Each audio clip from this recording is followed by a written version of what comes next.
Florida's real estate industry does not want this video to exist because scattered across the state's forgotten coastlines are beach towns most agents have never even shown a client, where the median home costs less than a used minivan, where the downtown is a bait shop and a post office, and where your entire monthly budget still fits inside one social security check. No pension, no 401k, no rich uncle, just the check.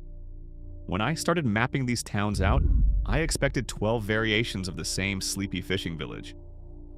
I was wrong. One of these towns used to be a Hubby-U.Y. Army barracks, and now rents apartments for less than a car payment. Another is a fishing village so small, it's connected to the mainland by a single causeway, and everyone there still remembers the hurricane that put it underwater. A third has a dance named after a bird that only happens at one bar, on one dock, after sunset. The last one on this list was actually the county seat of an entire Florida county before the courthouse got washed away.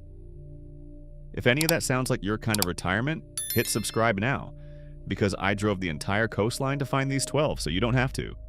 Let's count them down. Number 12, Keaton Beach, Taylor County.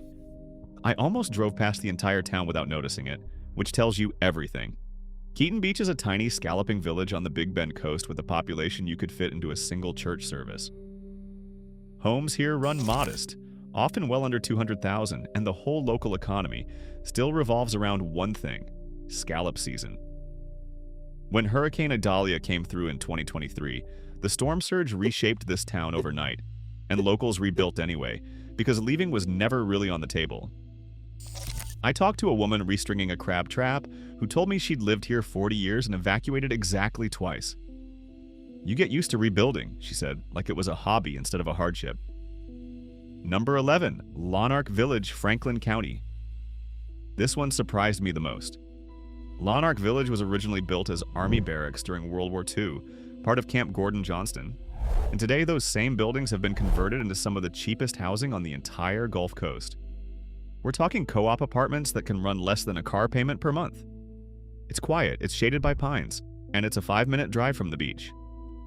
A retired veteran I met on his porch told me he pays less for housing now than he did for his cable bill up north. That's not a typo. That's Lanark Village. Number 10, Alligator Point, Franklin County. This is a skinny finger of sand jutting into Apalachee Bay, and it might be the most remote true beach community left in the Panhandle. There's no grocery store, no gas station, just houses, dunes, and the Gulf on one side and the bay on the other. Bald Point State Park sits right at the point's end, and on a weekday afternoon, I had an entire mile of beach to myself. The trade-off is obvious. You're driving 20 minutes for a gallon of milk. But if solitude is the retirement dream, Alligator Point delivers it in full. Number 9, East Point, Franklin County. East Point sits right across the bay from Apalachicola, and for over a century it was one of the hardest working oyster towns in America.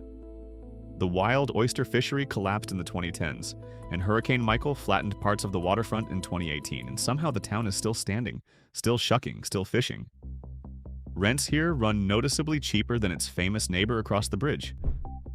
I sat at a roadside stand eating fried mullet while a shrimp boat idled at the dock behind me, and the guy running the stand told me the secret to East Point is simple. Everybody already left who was going to leave. Number 8, St. Marks, Wakulla County. This town sits where the St. Marks and Wakulla rivers meet, right next to the ruins of a Spanish fort that's been fought over by 5 different flags.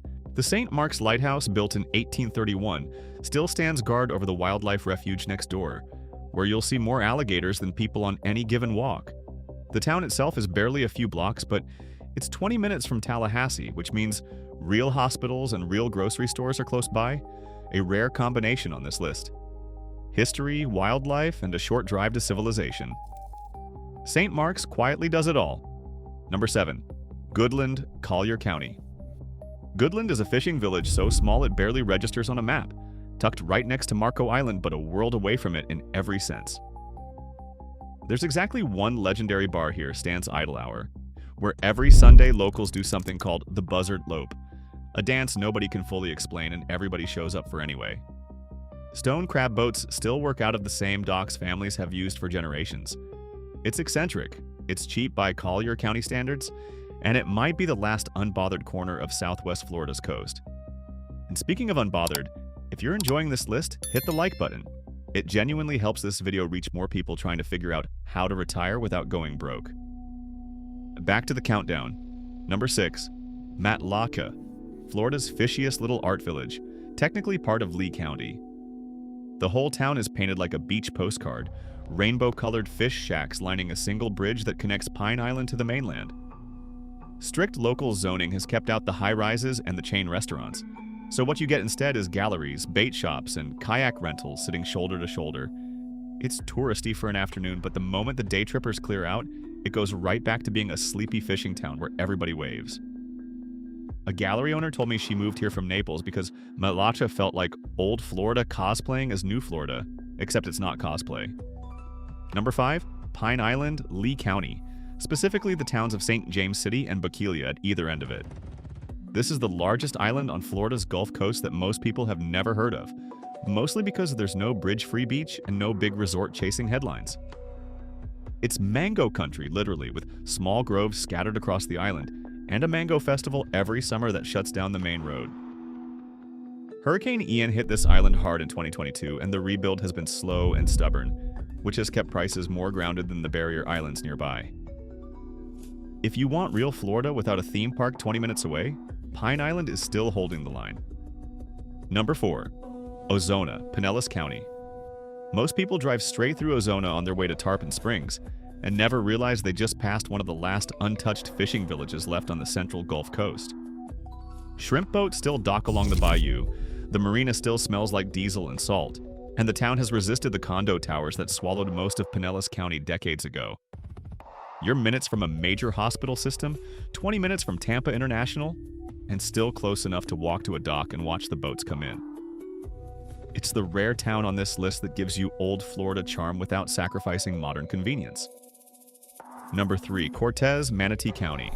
Cortez is a National Register Historic District, and it deserves to be.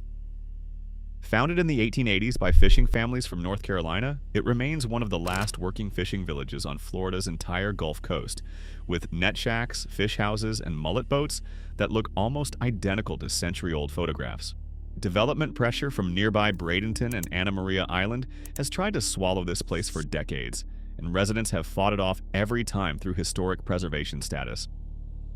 Standing on the dock watching a boat unload its catch, I genuinely couldn't tell what decade I was in. That's rare anywhere in Florida now. And before we get to number 1, can I ask you something? If you've made it this far, you clearly care about actually finding a place you could afford. So, subscribe.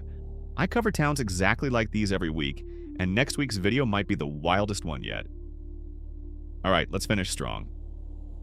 Number 2, Chokoloskee, Collier County. This is about as far south and as far off the map as you can get on Florida's west coast, an island community connected to the mainland by a single causeway sitting right at the edge of the 10,000 islands. The Smallwood store, a century-old trading post turned museum, still stands on stilts over the water, and it's the kind of place where the guy giving you a tour is probably somebody's grandson. There's no traffic light, no chain anything, and the closest real grocery store is a genuine drive. What you get in exchange is one of the last truly remote places in the continental United States where you can still buy a home. Number 1. Everglades City, Collier County, the crown jewel of this entire list. This tiny town used to be the county seat of all of Collier County, back when developer Baron Collier built it as his company headquarters in the 1920s. Then a hurricane hit the courthouse, the county seat moved to Naples, and Everglades City settled into a much quieter identity. The self-declared stone crab capital of the world. Every February, the Everglades Seafood Festival turns this sleepy town into a sea of people for one weekend, and then it goes right back to being almost silent. Hurricane Irma flooded the entire downtown in 2017, and the town rebuilt anyway because that's apparently what every town on this list does. It's the gateway to the Gulf Coast side of Everglades National Park, so kayaks and airboats replace cars as the preferred mode of transportation for half the population. Standing on the dock at sunset, watching the mangroves turn gold while a shrimp boat idled home, I understood why people who find this town stop looking anywhere else. It's remote, it's real, and on a social security budget, it's still within reach. So there you have it, 12 Florida beach towns. The retirement industry never put in a brochure. Some of them used to be army barracks, some of them used to be a county seat. All of them got knocked down by a hurricane at some point and rebuilt anyway. And every single one of them can be survived and honestly enjoyed on nothing but a Social Security check. If you want to see which towns outside Florida can still compete with these prices, that video is coming next week, and it might change where you're looking entirely. Subscribe so you don't miss it. I'll see you there.